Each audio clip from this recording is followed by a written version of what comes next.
On a l'honneur de passer en dernier, donc il va falloir mettre les formes.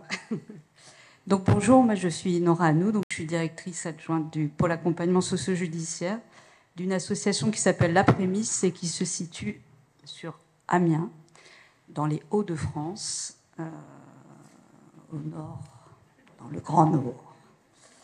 Alors le pôle accompagnement socio-judiciaire, vite fait pour que vous puissiez aussi comprendre les interactions entre, je préférais l'autre, hein, ça faisait moins mal aux oreilles. Il est composé de 4 services. Un service de réparation pénale à l'égard de mineurs, où également on voit forcément des gamins qui ont vécu des violences, enfants, et qui ensuite sont auteurs, avec lesquels on doit travailler le passage à l'acte et puis les conséquences. Un service de placement à l'extérieur de détenus, donc pour finir des peines, un aménagement de peine, donc c'est pour des délits et des crimes. Également un contrôle judiciaire avec placement probatoire pour les auteurs de violences conjugales. C'est une expérimentation de la DAP, c'est assez récent, depuis juillet dernier. Et puis le relais enfants-parents, un petit service qui est animé de plein d'énergie, de plein de dynamisme, et qui est composé de professionnels, mais également de bénévoles.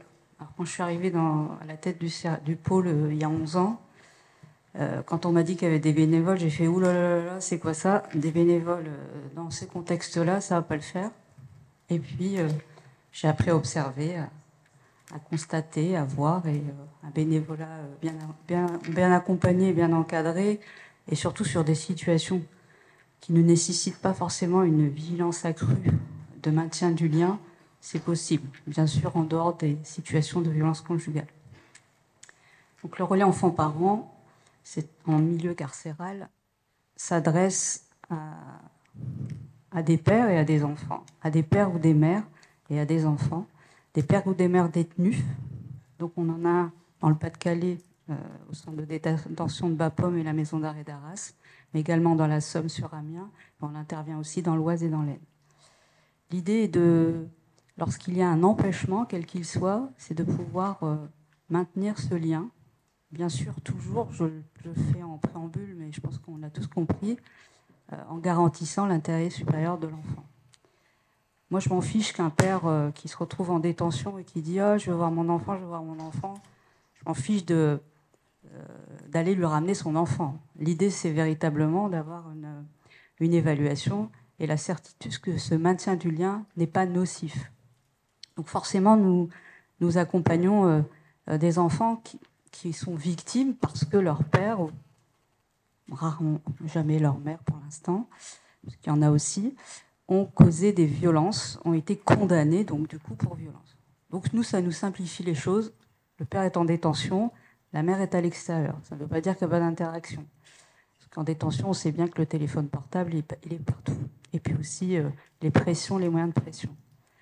Pour autant, généralement, il y a une interdiction également d'entrer en contact, même quand les personnes sont détenues. Donc, on s'appuie sur tout ça.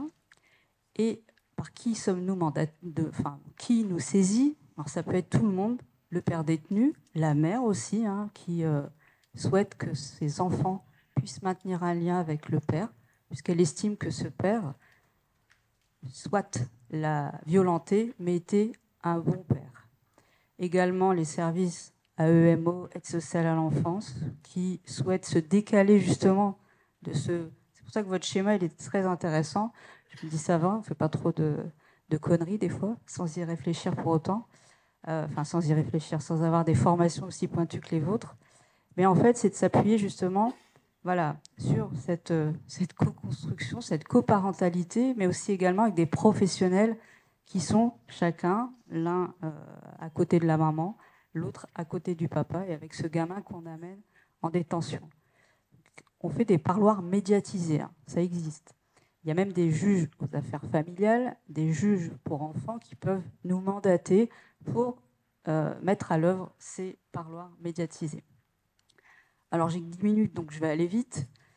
Je vous laisse imaginer tout le travail de fond qui est effectué avant qu'on puisse aller amener un enfant en détention. Donc on rencontre le parent dit libre, nous on l'appelle le parent libre.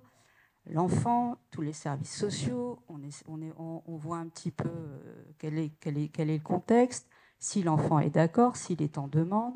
On le voit avec et sans le parent. De l'autre côté, forcément, on voit le parent détenu. On fait avec lui un petit peu une anamnèse de sa situation pour voir un petit peu quel était le contexte. On voit déjà si les deux ont à peu près les mêmes attentes et aussi les mêmes faits. Est-ce qu'il y a une remise en question de la part de ce père? Vos tiers, là, dont vous parliez.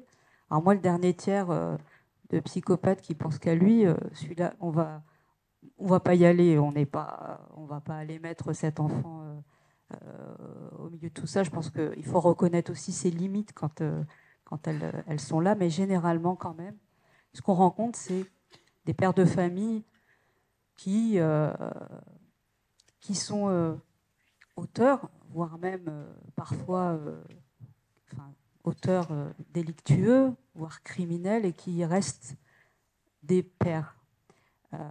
Et que dans cette relation, en fait, qui est accompagnée et qui est médiatisée, on voit bien les visages différents. Des fois, nos bénévoles arrivent à nous dire « Oh là là, on n'aurait jamais imaginé que ce monsieur il ait fait ce genre de choses. » Et notre évaluation, elle est à aller réfléchir à comment couper ce couple en un côté le couple parental, un côté le couple conjugal, laisser l'espace pour l'enfant, pour que cet enfant puisse maintenir ce lien, puisque sans ce maintien de lien, cet enfant n'est pas bien. N'est pas bien, on a des indicateurs objectifs. L'enfant demande, à l'école ça ne va pas, il pleure, il réclame. Et lorsque on l'amène voir son parent incarcéré, malgré le passage, parce que c'est pas évident, ceux qui sont déjà allés en détention, aller en détention, c'est pas simple. Lorsqu'il va en détention, on voit bien que cet enfant va mieux. Est-ce que c'est ça l'intérêt supérieur de l'enfant? D'ailleurs, on devrait peut-être le définir. C'est quoi l'intérêt supérieur de l'enfant, en fait? Je pense que chaque situation est singulière. À chaque situation, il y a... c'est de la dentelle dans le travail social, on sait bien. Moi, je suis éducatrice de métier. Des généralités, j'ai pas réussi encore à en faire pour quiconque. Là où l'intérêt d'aller emmener cet enfant voir son père, c'est aussi que ce père puisse lui expliquer, parce que vous parlez de l'autorité de la mère qui est sapée, parce qu'en effet, elle a été humiliée et elle est pas bien, et avec toutes les conséquences que la violence a pu engendrer. C'est de faire ce travail d'aller et venir, parce qu'on ne fait pas que d'emmener l'enfant sur ce parloir. On rencontre le père avant, on le rencontre après, on reprend avec lui, on fait le débriefing à la maman, on reprend des choses avec la maman. Enfin, toutes ces étapes-là, je vous les passe, parce que sinon, on est encore là demain matin. Et l'idée, c'est que cet enfant arrête de fantasmer que son père puisse être une victime. On en discutait avec une association qui accueille des femmes victimes de violences, et souvent elles disent les gamins, au bout d'un moment, ils pètent des câbles et ils en veulent à la mère à fond, à mort, même s'ils ont vu leur mère se faire tabasser. Ils disent non mais attends, on a perdu notre maison, on a perdu notre père, enfin voilà, on vit dans des conditions. Et ils se retournent contre la mère. Donc aller faire ce travail en face à face avec le père, et que ce père puisse aller dire à son enfant, bah non en fait, bah voilà, c'est parce que j'ai merdé pour X raisons. En fonction de l'âge de l'enfant, bien sûr, le discours n'est pas le même. Ça permet que cet auteur ne soit pas, que cet auteur de violence ne soit pas représenté par son enfant comme étant victime. Ça permet également empêcher le maintien du lien. Ça fait fantasmer également l'enfant. L'enfant peut s'imaginer plein de choses. Peut-être des mensonges, surtout s'il n'a pas assisté, surtout s'il n'a pas été présent. Il peut s'imaginer un certain nombre de choses. Et également être dans la reproduction à l'âge adulte. Donc je pense que le fait d'aller mettre des mots sur tout ce qui a pu se jouer en étant accompagné, et c'est là où quand j'entends manque de moyens, et je rejoins l'investissement au long cours, parce que derrière on les retrouve, ces victimes, alors pas tous, je répète, pas de généralité, on les retrouve auteurs de violences conjugales, voire sur de la délinquance, etc., etc. Donc notre service, qui est mal financé, mal outillé, mal tout ça, enfin ça, je vous passe les détails. Quand on voit l'énergie qui fait, et puis je vous passe les difficultés du monde carcéral, entre les permis de visite, machin, ça on peut pas, là on peut, parce que ça c'est une réalité aussi. Eh bien le moteur, ça reste ces enfants pour lesquels on voit le bénéfice. Alors, je voudrais vous donner 2-3 exemples. Je pense que c'est plus parlant, les exemples. On a eu une fratrie de 3 enfants. Le service AEMO d'un autre département nous a sollicité. Le père était incarcéré à Amiens en détention provisoire en attente des assises suite à un féminicide. Il a tué leur mère. Les enfants, notamment le premier, celui qui avait 15 ans, hurlait depuis 1 an « Je veux voir mon père ». Alors forcément, nous reçoit cette demande. On se dit « c'est chaud, quoi. Comment on va faire pour accompagner ces 3 gamins pour aller voir le monsieur qui a tué leur maman ?» Mais pour autant, ils demandent. Alors, le service, les gamins étaient placés chez les grands-parents maternels. Alors, les grands-parents maternels, en tiers digne de confiance, et les grands-parents paternels s'entendaient bien. Les grands-parents paternels allaient voir leur fils, les grands-parents maternels, c'était, je vous laisse imaginer, très compliqué d'imaginer que leurs petits-enfants puissent aller voir celui qui a tué leur fille. Au bout de plein de tergiversations, parce qu'il y a aussi, et à juste titre, je le comprends, beaucoup de freins qui ont été mis par le service qui avait cet AEMO auprès de ces 3 enfants.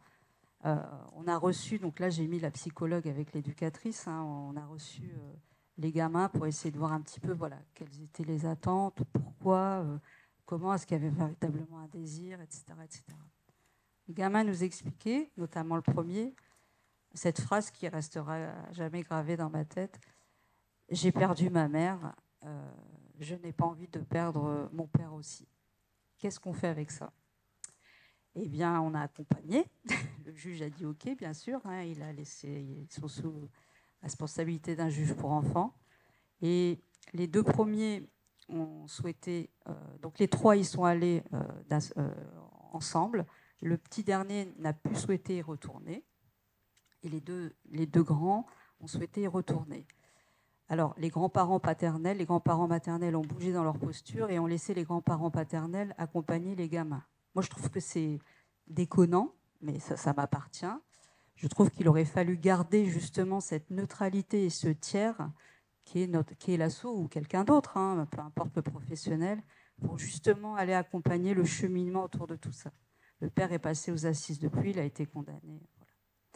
Il y a aussi ces gamins qui étaient, ce père de famille, qui était accusé de violence conjugale, qu'on a accompagné. On a accompagné la fratrie de 3 en détention. Puis ensuite, il est arrivé en placement extérieur en aménagement de peine et on a continué à l'extérieur. La seule chose qui le tenait, c'était les enfants, et les enfants étaient en demande de leur père. Bon, on faisait c'était des visites médiatisées du coup à l'extérieur. Bon, sur une journée complète, on allait les chercher loin et partager des moments. Aller au parc, il leur faisait à manger, des moments de la quotidienneté, mais toujours avec ces professionnels. Ça a permis cet accompagnement au long cours avec un monsieur qui était chaud patate dans ses actes de délinquance en dehors de la violence conjugale, parce qu'il n'y avait pas que la violence conjugale. Ça a permis véritablement de recentrer ces enfants et de décaler ce couple dans leur relation nocive, parce que on apprenait aussi que madame par derrière elle le rappelait, voilà, ils avaient un schéma de fonctionnement qui était compliqué aussi. Que vous dire de plus ? On a également sur l'accompagnement qu'on fait autour de ces pères ou ces mères qui sont incarcérées, des outils tels que des groupes d'expression en détention, des ateliers de de création manuelle. Et en fait, tous ces moments-là sont des moments décalés pour pouvoir parler justement entre pairs, PAIRS, et avec les professionnels de cette posture et de quels sont les besoins de l'enfant, de quoi l'enfant a besoin. Et il est assez intéressant de voir comment il y a une prise de conscience lorsqu'ils comprennent que les coups qu'ils portent à leur compagne impactent leurs enfants. Pour eux, le lien n'est pas fait en fait. Et tant que ce lien n'est pas fait, on ne les aide pas à le faire, ces enfants ne sont pas reconnus en tant que victimes déjà de la part de leurs parents. Sur cette activité, bien sûr, c'est à l'amiable, sauf s'il y a jugement. C'est de la médiation. Lorsque l'on a la moindre inquiétude, on a une gamine, le juge pour enfants nous a demandé de l'amener en détention voir son père. La première fois, la deuxième fois, la maman, elle disait « oh là là, elle vomit, elle ne dort pas bien, en coprésie ». On a arrêté, et d'autant qu'a priori, il y aurait, enfin en tout cas de ce qui serait dit, c'est qu'il y a peut-être eu des attouchements de la part de ce père. Principe de précaution, j'ai envoyé un mail au juge pour enfants, si on est mandaté, mais lors de questions qu'on ramène cet enfant, vrai ou pas vrai, l'enquête le fera, mais en tout cas, nous n'allons pas cautionner ça. Donc voilà, je vais m'arrêter, parce que je pense que je suis au-delà des 10 minutes, sur la partie relais enfants-parents à Amiens. Merci Nora. Avec Sirma.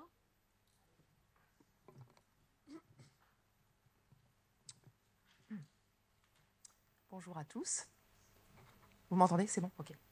Alors moi, je suis Caroline Pucheux, je suis la responsable du service yvelinois de rencontres médiatisées accompagnées. Ça marche? Oui. Et je vais vous présenter en première partie notre service et nos modalités d'intervention.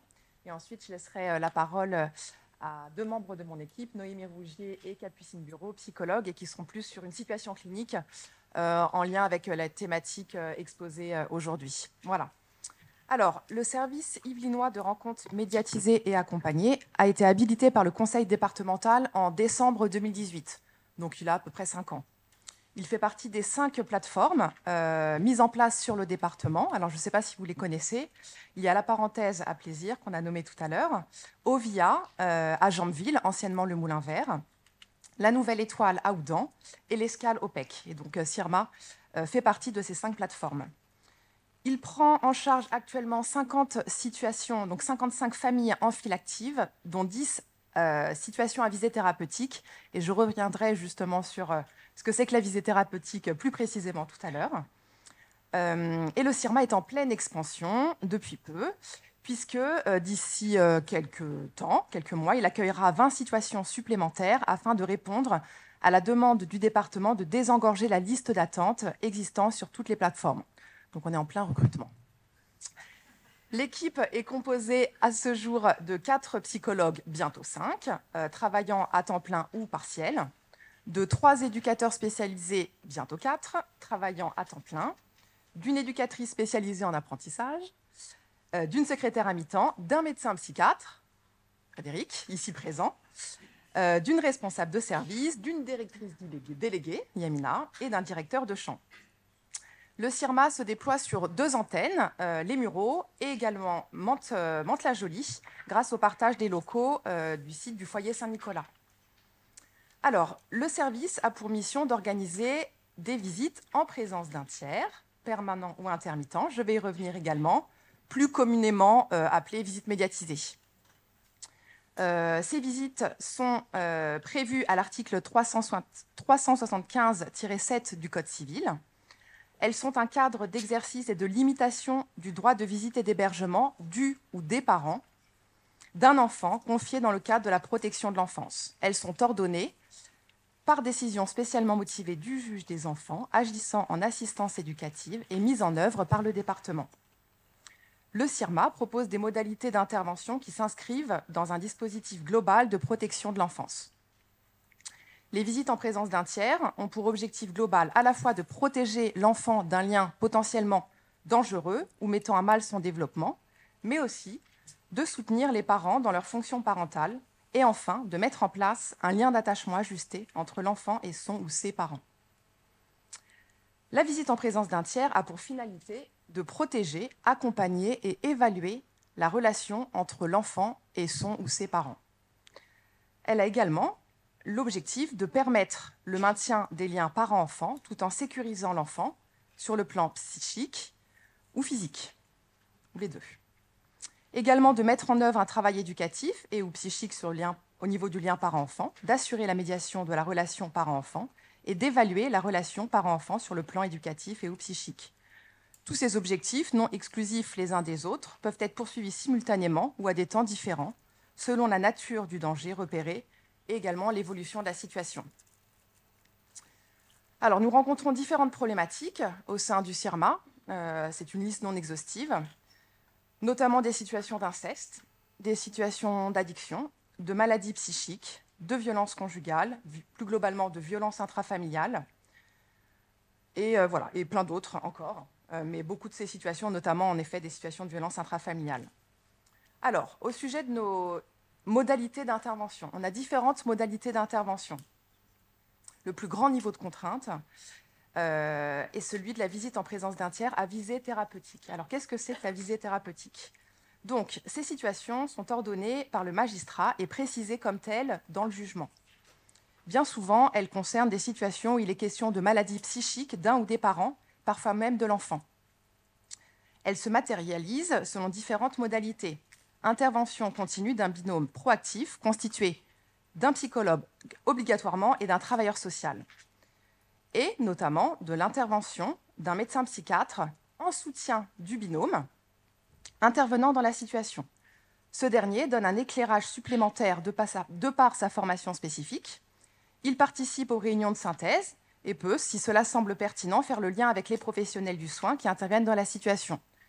Il peut aussi exceptionnellement rencontrer des familles, enfants ou parents, mais ça relève vraiment de l'exceptionnel, il est plutôt là en soutien de l'équipe.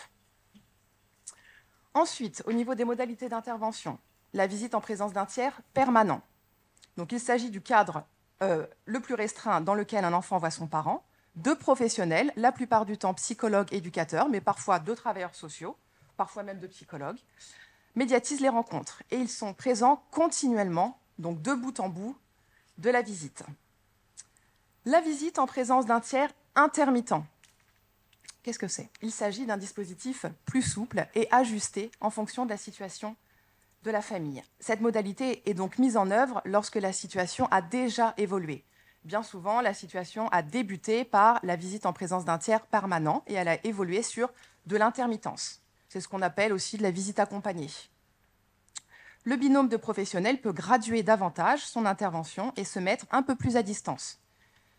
Le professionnel n'est plus tout le temps présent de bout en bout de la visite. Il est là souvent au début, à la fin et parfois au milieu de la visite et à la demande du parent ou de l'enfant, mais il n'est plus tout le temps au sein de la visite.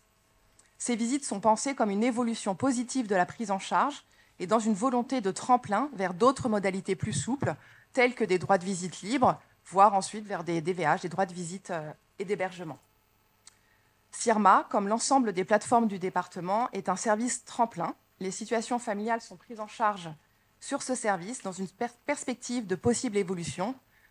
Toutefois, certaines situations font partie des exceptions qui confirment la règle, et notamment ce qu'on remarque, c'est dans les situations de problématiques psychiques d'un ou des parents, les situations restent plus longtemps sur notre service. Je me tourne vers Noémie Rougier qui va poursuivre avec une situation de CIRMA. Ça marche ? Si, ça marche. Alors, ma collègue Capucine Bureau et moi-même allons vous présenter la situation de Selma pour illustrer un petit peu concrètement notre travail. Pour faire un très bref historique de cette situation, donc Selma, elle a aujourd'hui 11 ans. Le placement a été prononcé en 2018 dans un contexte de violence conjugale d'une part et de violence commise sur Selma de la part du père. En 2021, la situation arrive à CIRMA Quand la situation arrive, nous, on est sollicité par l'aide sociale à l'enfance pour mettre en place des visites entre Selma et son père, qui avaient auparavant des visites libres que le juge des enfants a restreint à des visites en présence permanente d'un tiers, du fait des réactions de Selma au retour des visites libres. Elle avait des angoisses très massives, diverses manifestations qui ont mené le juge à restreindre les droits. En parallèle de cela, Selma avait des visites libres avec sa mère. Donc nous sommes en 2021 et nous commençons à prendre en charge ces visites médiatisées entre Selma et son père.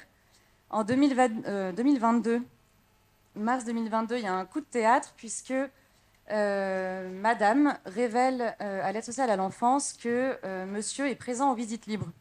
Donc il ne respecte pas le cadre contraint des visites médiatisées. Suite à ça, les droits des deux parents sont suspendus pendant 4 mois. Le temps que la situation s'éclaircisse, que les choses puissent être clarifiées.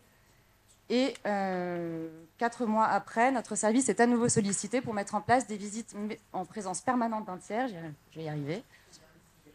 Ouais, on va faire ça. Pour les deux parents. Donc, Madame a vu ses droits de visite libre restreints à des visites médiatisées et Monsieur, après suspension, a repris ses droits de visite médiatisées. Pour vous parler un petit peu de Selma, c'est une enfant qui a une symptomatologie qui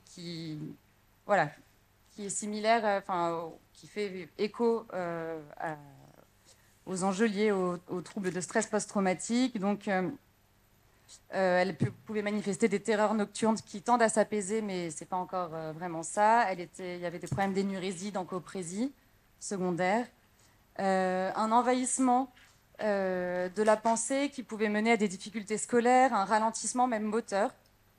Donc c'est une enfant qui est très volontaire à l'école, mais pour autant, elle était très envahie, une pensée qui avait du mal à se dérouler. C'est encore le cas aujourd'hui, un petit peu.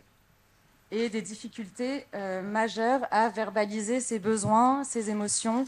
C'est une enfant qui est très très lisse, qui ne fait pas de vagues, et ça rejoint ce qu'on disait tout à l'heure, c'est que l'enfant, quand il grandit dans un contexte de violence, soit il va se rebeller, être dans l'identification à l'agresseur. Là, en l'occurrence, c'est le cas de figure d'une enfant qui s'est identifiée à la victime. Donc, c'est une enfant qui ne fait pas de vagues.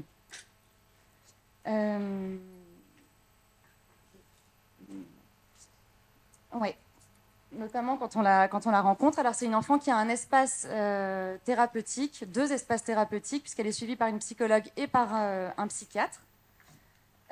Et c'est vrai, quand on rencontre Selma, c'était sûr que j'allais la faire. Ça, c'est...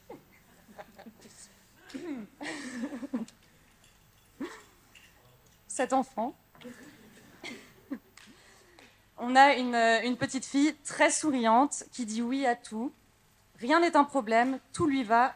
Elle est... Donc, dans quelque chose d'assez inauthentique, finalement. C'est une enfant qui a porté un secret pendant des mois et des mois, c'est-à-dire que quand son père était présent aux visites libres, elle n'en a pas parlé, elle n'en a pas parlé aux adultes, à ses éducateurs référents, elle ne nous en a pas parlé à nous dans le cadre des visites médiatisées. C'est une enfant qui a grandi avec l'idée que la parole est un danger. Donc forcément, la stratégie qu'elle a trouvée, c'est de rester lisse et on ne dit rien, et puis au moins elle se protège de tous les enjeux liés à la parole. Depuis le temps qu'on la connaît, aujourd'hui, c'est une enfant qui est de plus en plus ouverte, qui s'autorise de plus en plus à être elle-même, mais on vous en parlera un petit peu plus longuement par la suite. Voilà.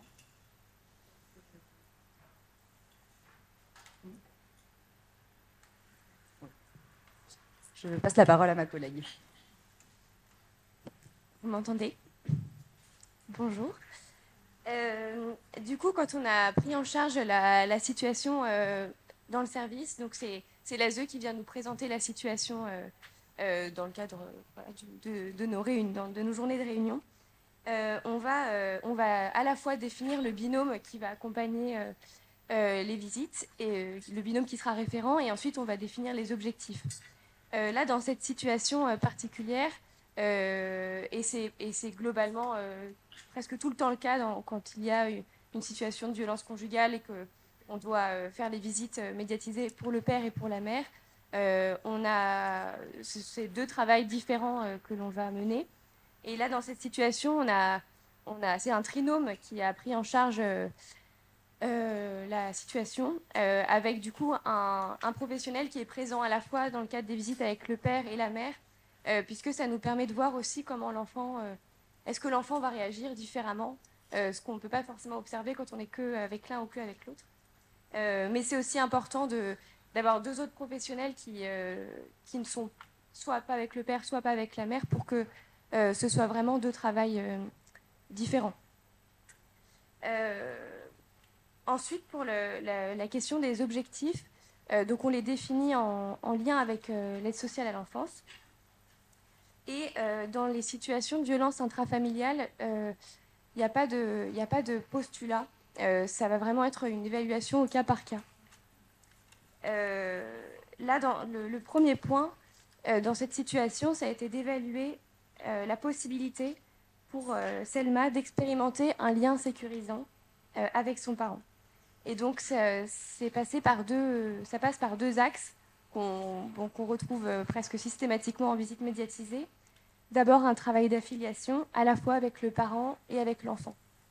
C'est vrai que en tant que plateforme de visite médiatisée, on a une place qui est privilégiée pour créer du lien avec les parents et les enfants, puisqu'on intervient après le placement.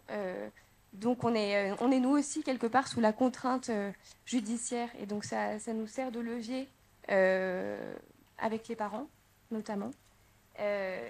Et c'est vrai que on l'entendait un peu tout à l'heure, il y a ce risque que les plateformes soient plus du côté de la parentalité, et puis on peut aussi, vous le disiez, être embarqué par des parents qui peuvent être qui veulent tellement bien présenter devant nous et nous montrer qu'ils ont un bon lien avec leurs enfants que on peut être embarqué aussi par ces dynamiques-là, d'autant qu'on se met très rapidement à faire partie du système familial en visite médiatisée.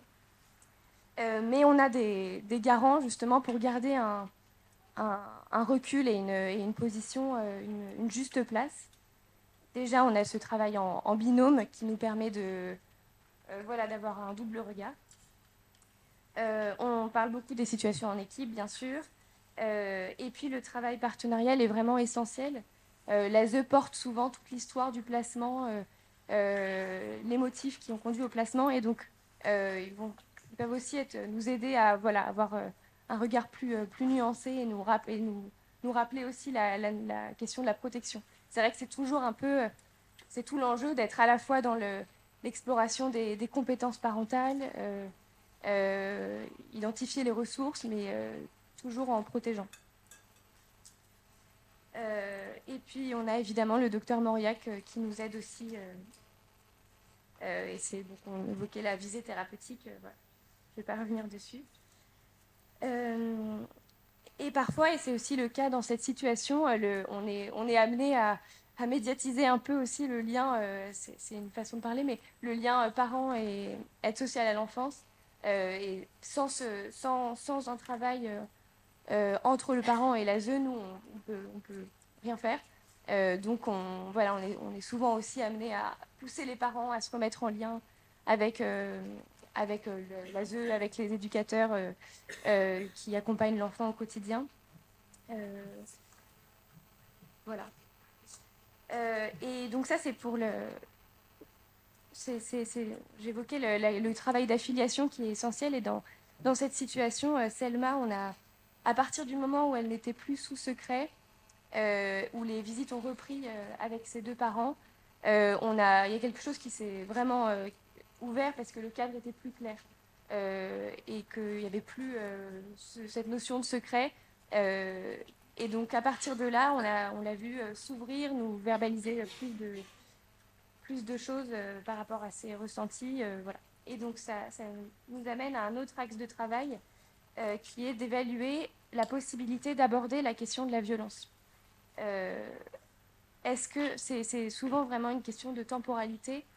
Est-ce que c'est le bon moment pour aborder les violences passées en visite avec l'enfant, avec le parent? Donc on va l'évaluer plutôt individuellement dans le cadre d'entretiens intermédiaires. En ce qui concerne Selma, après du coup ce travail de confiance et d'affiliation, on a pu la recevoir en entretien et lui poser la question de si elle se sentait prête à parler de la violence avec ses parents. C'est vrai que c'est complexe parce qu'elle est tellement aux prises avec une culpabilité liée au placement que voilà, c'est difficile d'accéder à d'autres ressentis que cette culpabilité. Mais elle a quand même pu nous dire qu'elle n'était pas prête à en parler avec son père.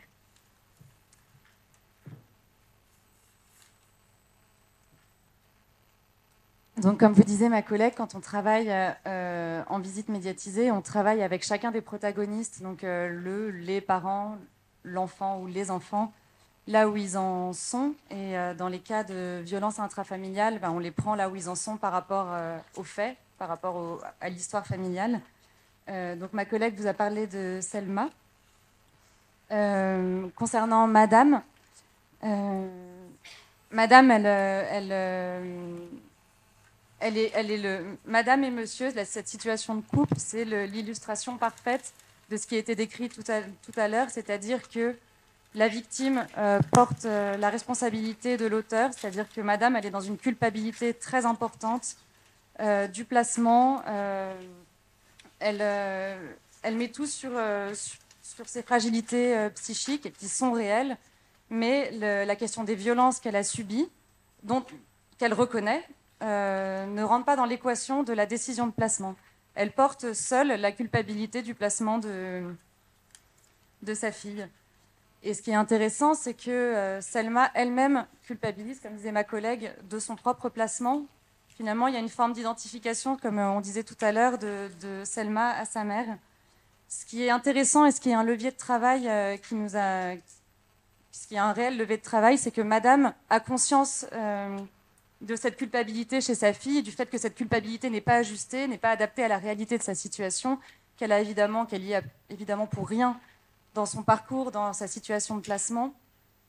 Donc ce qui est une porte d'entrée de travail pour nous avec Madame, parce que si elle est capable de reconnaître la non-culpabilité de sa fille, peut-être qu'on réussira à force d'entretien et de construire cette alliance et de... ce travail d'affiliation qu'on mène avec cette mère à travailler la question de sa place de victime à elle.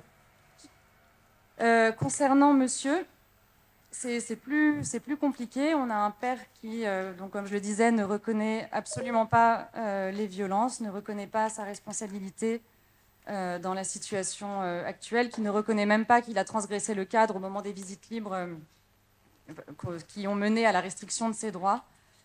Et on est dans une difficulté très fréquente et qu'on rencontre de manière récurrente en visite médiatisée dans le cadre de violences intrafamiliales, c'est que l'auteur ne se reconnaît pas comme auteur, ni les faits, voire va aller accuser la victime ou les victimes quand il s'agit d'enfants, quand il s'agit du conjoint. Et avec ce père, on est là-dedans. Donc le travail qu'on tente de mener, un des objectifs de travail qu'on tente de mener auprès de lui, c'est déjà ça, ce travail-là, qu'il puisse se responsabiliser et commencer à pouvoir prendre conscience de la place majeure qu'il a eue dans cette histoire familiale et dans le fait que sa fille et son ex-conjointe sont des victimes.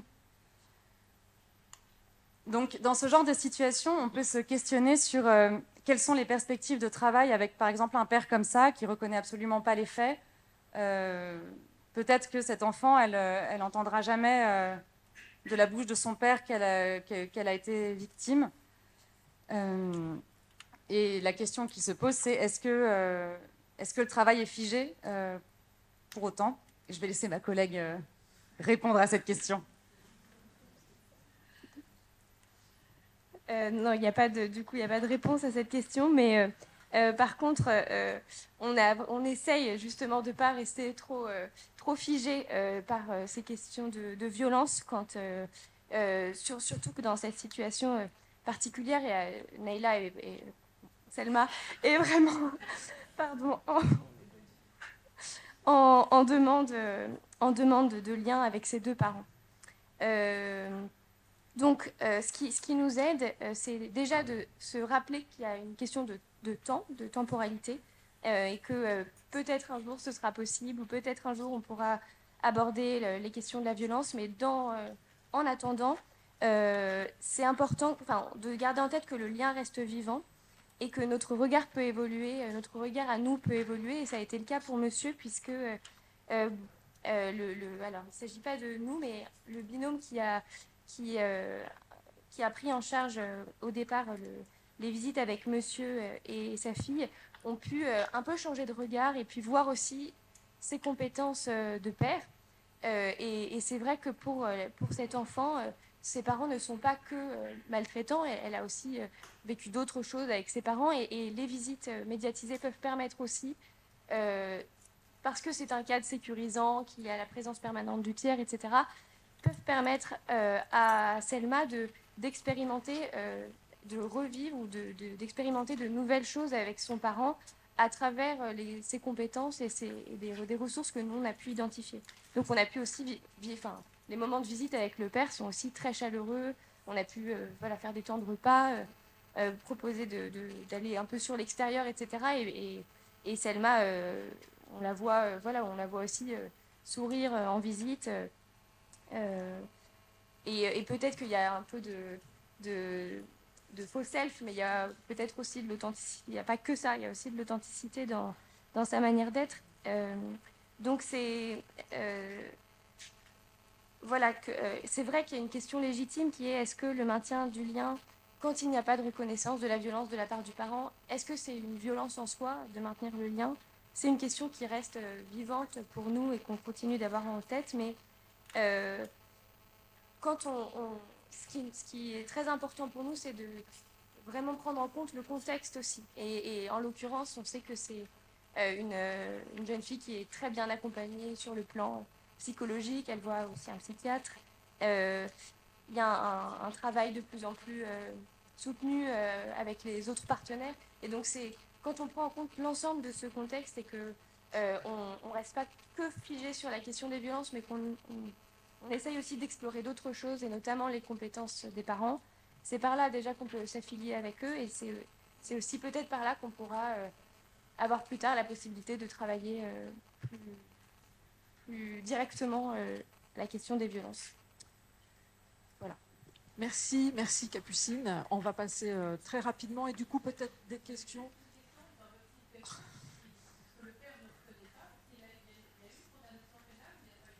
Non, il n'y a pas eu de... Voilà, donc si on pouvait enchaîner, j'ai vu une main se lever, je crois, en fond de la salle à un moment donné, ou pas. Oui, du coup, je vous reconnais. On va les séparer. C'est bon, vous m'entendez ? On va laisser la parole à Harp dans un temps assez restreint, et on pourra prendre 1 à 2 questions avant d'aller ensuite sur le reste, sur le déroulé de cette journée. Je vous laisse la parole.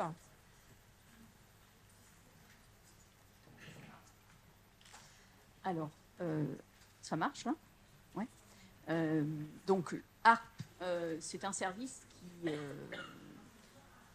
Non, ça ne marche pas. Hein.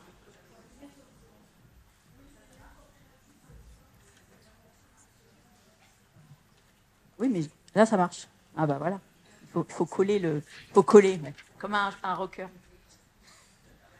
Quand on arrive à... Bon.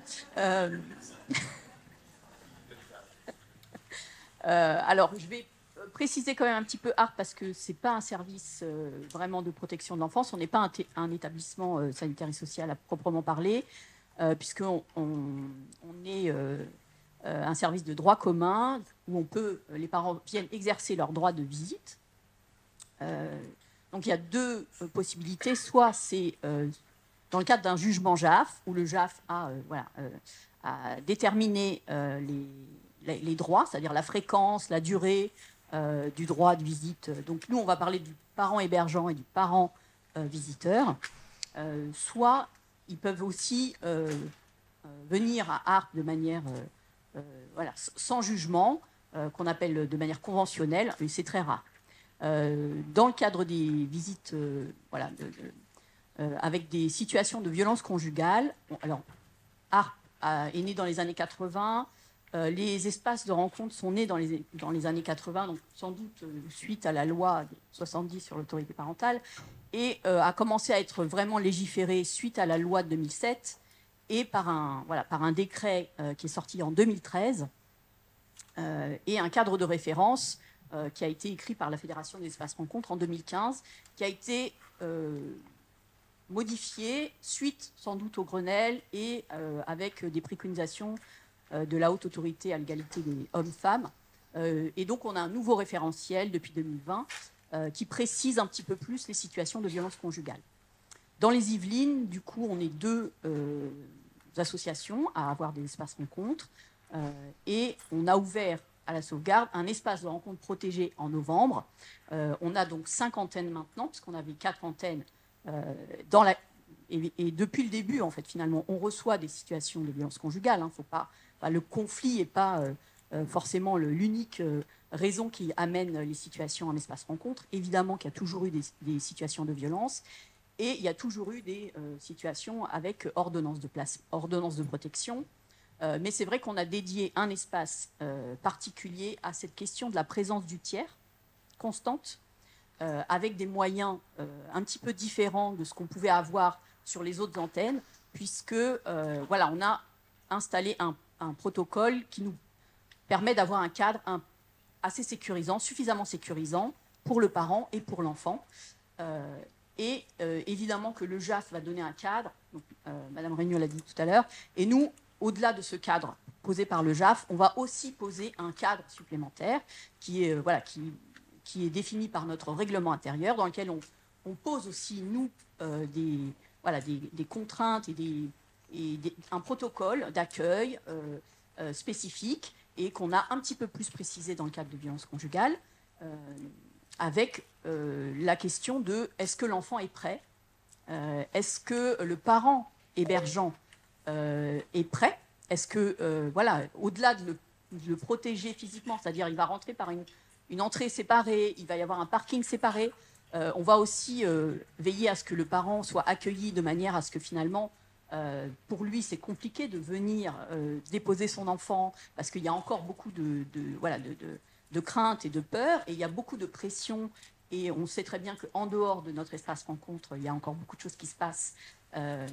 Et donc, on va s'assurer dans un premier temps que notre cadre est suffisamment sécur pour le parent, parce que si le parent n'est pas sécurisé, forcément pour les enfants, c'est compliqué. Et ensuite, évidemment, on va recevoir les enfants et on va vérifier que l'enfant, il va bien, que l'école, ça se passe bien, qu'il a des amis, qu'il a des activités. On parlait tout à l'heure de la cortisol. Est-ce qu'il a des activités physiques? Enfin, on va prendre le temps d'accueillir avant de mettre en place les rencontres, avec des entretiens préalables. On va rencontrer le père, donc le père visiteur, le parent visiteur, pardon, et on va aussi travailler la question de la violence, en tout cas la nommer, et effectivement faire en sorte que le parent visiteur soit aussi rencontré en entretien régulièrement, et on va mettre en place un protocole avec un premier calendrier d'un certain nombre de rencontres qui ont été définies par le jugement, et à l'issue de ce premier calendrier, qui fait à peu près 3 mois, on a une période, des entretiens de bilan, et ensuite on poursuit. Toute la période du premier calendrier, elle se fait en présence d'un tiers constant. Pendant la visite, même au départ, ils peuvent être 2 sur cette antenne, ce qui n'est pas forcément le cas sur les autres antennes, mais sur les autres antennes aussi, les intervenants se détachent pour être en présence tout le long de la rencontre. Et puis, à l'issue de ce premier calendrier, on évolue en fonction de ce qu'on a perçu et de la façon dont chacun se saisit ou pas de notre espace rencontre. Du coup, je vais laisser mes collègues expliquer un petit peu plus le travail qu'elles font dans ce cadre avec le père, avec le parent hébergeant et avec le parent visiteur. Alors, bonjour à tous. Alors, je m'appelle Lydie Oboï, éducatrice spécialisée. Allô, test micro. Vous m'entendez?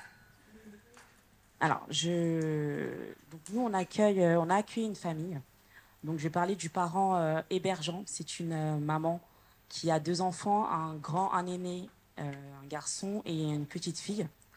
Donc, dans cette situation, la mère nous expose assez rapidement qu'elle est en difficulté pour poser du cadre au domicile, car elle a mis en place une organisation avec le père de ses enfants sur des visites en extérieur. Donc, cette organisation qui devient pour elle difficile et très compliquée quand on l'accueille, elle nous dit que pour mettre en place ces rencontres sur l'extérieur, monsieur se montre très envahissant sur son quotidien, avec des harcèlements téléphoniques et des messages très importants au niveau de son téléphone. Il propose des rendez-vous inadaptés et madame est partagée entre le fait de se protéger et de répondre à l'envie de ses enfants de voir leur père. Donc, elle nous présente ça comme ça. Ensuite, elle arrive avec plusieurs inquiétudes, car elle dit que monsieur a des comportements inadaptés pendant ses rencontres, il a des mots dénigrants auprès de ses enfants, et elle s'inquiète de comment ça peut se passer sur l'extérieur. Donc, cette famille, elle a été mandatée par le juge aux affaires familiales, mais il y a eu un peu de retard, du coup, ça vient 1 an après le jugement, 1 an après le jugement. Et donc, nous, on a mis en place le calendrier. Et donc, ensuite, le cadre qu'on a proposé à cette maman pendant les rencontres, ça a permis déjà à madame de pouvoir s'autoriser à mettre de la distance avec le père des enfants, en se référant au cadre pour poser des limites, en expliquant bien que les rencontres se faisaient exclusivement par le biais de l'espace de rencontre. Donc il n'y avait plus ces rencontres organisées à l'extérieur, même s'il est demandé de manière régulière. Donc il y avait les rencontres au sein du service ARP, mais monsieur continuait à l'harceler par message en lui disant bon, « je vois les enfants », en se déplaçant jusqu'au domicile de la famille et en mettant madame en difficulté. Donc grâce à notre accompagnement et aux conseils qu'on a pu lui apporter pendant les temps d'entretien préalable aux rencontres et post-rencontre, on a pu l'accompagner dans ce sens-là et madame est en capacité aujourd'hui de décaler les demandes de monsieur et de mettre de la distance avec monsieur dans ce cadre-là. C'était difficile aussi pour les enfants de comprendre qu'ils ne voyaient plus leur père sur l'extérieur, mais que ça se faisait exclusivement au sein de ARP. Donc c'était aussi un travail d'explication et d'accompagnement pour madame et pour les enfants. Les enfants présentaient une opposition à être en présence dans le service ARP, mais à force d'expliquer et de mettre...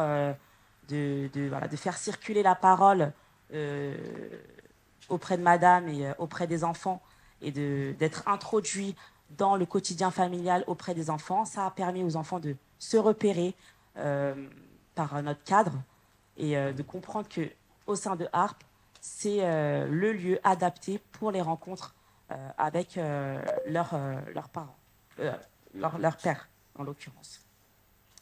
On a pu aussi faire un travail de manière plus personnalisée avec le parent hébergeant, donc avec madame. Elle a pu petit à petit se livrer à nous et pouvoir expliquer un peu ses difficultés parentales, notamment sur le fait que c'était compliqué avec son aîné, qui lui demandait souvent des appels téléphoniques avec leur père en visioconférence et qu'elle était partagée toujours avec l'envie de bien faire et de ne pas vouloir mettre ses enfants à mal, car ses enfants, en tout cas son aîné, il pouvait pleurer si madame ne répondait pas à sa demande. On l'a accompagné dans ce sens-là en lui expliquant que même si elle n'accorde pas la demande qui est faite, c'est aussi de protéger son enfant, de remettre du cadre et de remettre les choses dans le contexte et de faire appel aussi au jugement qui peut être un tiers dans la communication avec ses enfants, et que nous, en tant que service, on peut accompagner sa parole et la faire circuler pour que les enfants prennent conscience que tout le monde est au fait de ce qui se passe, et comme ça sécurise aussi les enfants. Voilà, c'est l'accompagnement qu'on a fait avec cette famille. Donc là, on est sur la fin du premier calendrier. On a commencé un deuxième calendrier. Et voilà, on accompagne aussi le parent visiteur. Et je vais laisser ma collègue détailler. Oui, par contre, on a une contrainte de temps importante. Donc, voilà, parce qu'on va passer aussi à la clôture. Donc, Johanna, je vous laisse 2 minutes de parole. Vous avez repéré une personne qui souhaitait... Alors, il faut que je mette le micro, comme ça. Il y avait une personne... Voilà, donc j'intervenais pour être le maître du temps et du coup réduire le temps d'intervention. Je suis désolée, l'équipe d'ARP. Si Johanna peut intervenir. Et ensuite, on avait une question, je crois que j'ai repéré dans le fond, mais il faut qu'on passe à la clôture parce qu'on a d'autres interventions à suivre. Je suis désolée. D'accord. Johanna, rapidement, sur 2 minutes. Du coup, le travail avec les parents. Là.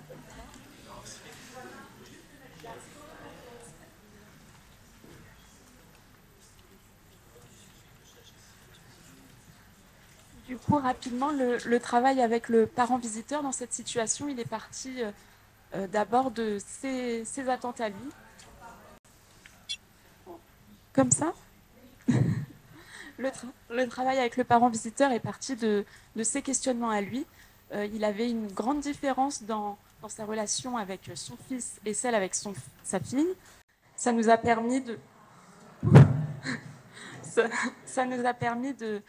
aussi de travailler l'identification, de travailler les relations homme-femme, sa représentation de la petite fille versus sa représentation de sa fille elle-même en tant qu'enfant. Donc on est parti de cette problématique-là en amenant aussi la parole de la loi, enfin symboliser la loi, parce qu'il mettait toute la responsabilité, bien sûr, de la situation sur le dos de madame, ce que faisaient aussi les enfants. Donc ça a été porter la même parole, donc la parole de la loi, envers cet homme, envers les enfants et devant la mère, pour que la mère aussi se sente capable d'incarner le nom des visites, enfin des rencontres auto-organisées à l'extérieur, et puisse mettre des limites et qu'il y ait un contexte sécurisant et homogène avec tous les adultes qui se mettent d'accord pour dire une vérité. Voilà. Merci beaucoup, merci.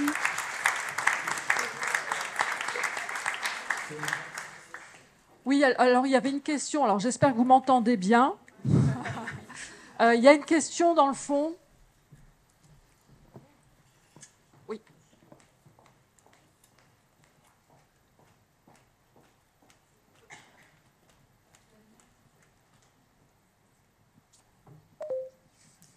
Oui, vous m'entendez?